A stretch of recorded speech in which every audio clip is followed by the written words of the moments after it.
Hi everyone, I'm Kristen Harchis and I am a transformational coach and business mentor. And I wanted to pop in today to do a little video on self-sabotage. And I had recently written a post about this in my Facebook group and got a lot of feedback on it of people who have gone through similar situations. So I want to talk a little bit about why we sabotage ourselves and how we can walk through the things that happen to gather insight and prevent them from occurring again in the future.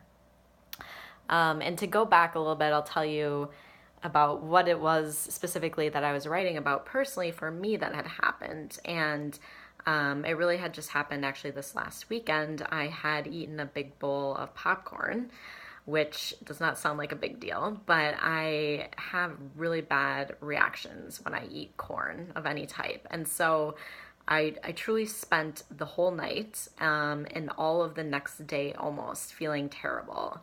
And for me, it causes a reaction where it's almost like an allergic respiratory reaction where I feel like I'm getting coming down with the flu or, just feeling really stuffy and my stomach wasn't feeling good. I was feeling bloated. I was up a lot of the night, like just feeling terrible and practically in tears. And I got to wondering, I'm like, why would I put myself through this? Like, why did I do this to myself when I know I have a bad reaction when when I eat the popcorn? And so got this little answer coming to me, and truthfully what I heard is that I didn't choose from love. So such a simple answer, but it really made sense to me because when we choose from love for ourselves, we're choosing things that are best for us and are going to be in our best interest. And when we choose from fear or choose from just not really being conscious, we're not choosing the best for ourselves. And so truthfully, like, this is a pretty big insight for me. And it's something that I wanted to share with all of you, and then also take you through some steps that you can do when you find yourself sabotaging yourself in different areas of your life. And a big one is with food, and I know this really well, having spent truly a decade of my life caught up in an eating disorder with binge eating, and just how this can really have such a huge impact. But it can happen in all different areas. I work with a lot of people who are starting businesses. So we do this in our business. We can do it in our relationships, our finances, our career. So truly a big thing as far as us really coming and sabotaging ourselves. So I want to walk you through it's 6 steps that you can go through when you find this happening to just get more clear about what's going on and what changes you can make to prevent it in the future. So step number 1 is just to recognize where this is happening in your life. Is it in your relationships, your health, your career? Like for me, like I saw, this was happening in the choices I was making with food. What behaviors are we engaging in? So is it, the binge eating or emotional eating? Are you getting on social media and just turning into a zombie and getting into the social media black hole?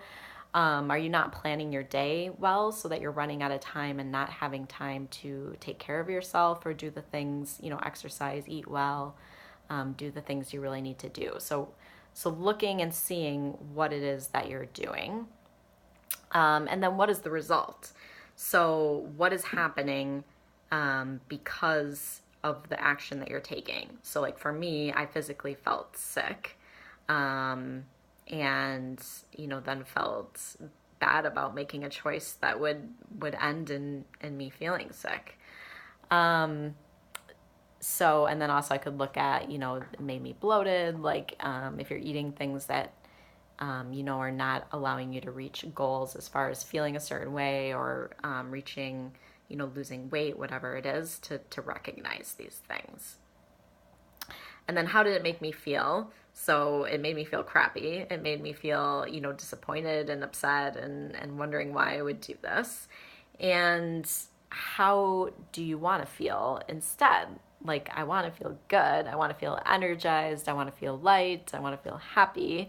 Um, and then asking myself, what could I choose instead that would allow me to feel the way that I wanted to and get the results that I want. So, I want to feel good. I want my digestion to feel good. I don't want to feel stuffed up.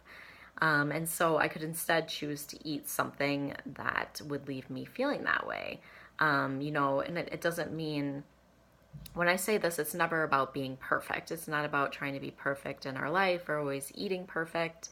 But it's really about going back to that choosing from love. So if I was really choosing from love and being conscious of that, I'm going to choose to eat something that I'm going to enjoy eating, but at the same time that is going to leave me feeling really good. So I would have chosen differently, and I would choose a snack that would leave me feeling that way. So those are my little tips as far as self-sabotage and what you can do to become more aware around it and prevent it from happening in the future. And also, when we choose from love, then we're choosing to do the things that are going to move us towards our goals and our dreams and the things that we really want. So this moves us towards, beauty, the relationships we want, the career we want, being healthy, all those different areas that most of us want to move towards. So being really aware of this and just being able to see these things is really the first step to being able to change them. So that's my video for today. I would love to hear from you, hear from, where do you find yourself getting into habits of self-sabotage, and how's this impacting you? What is it stopping you from being able to do or accomplish? Let me know in the comments below. And yeah, thank you so much for joining me for today's video, and I will talk to you soon. Bye.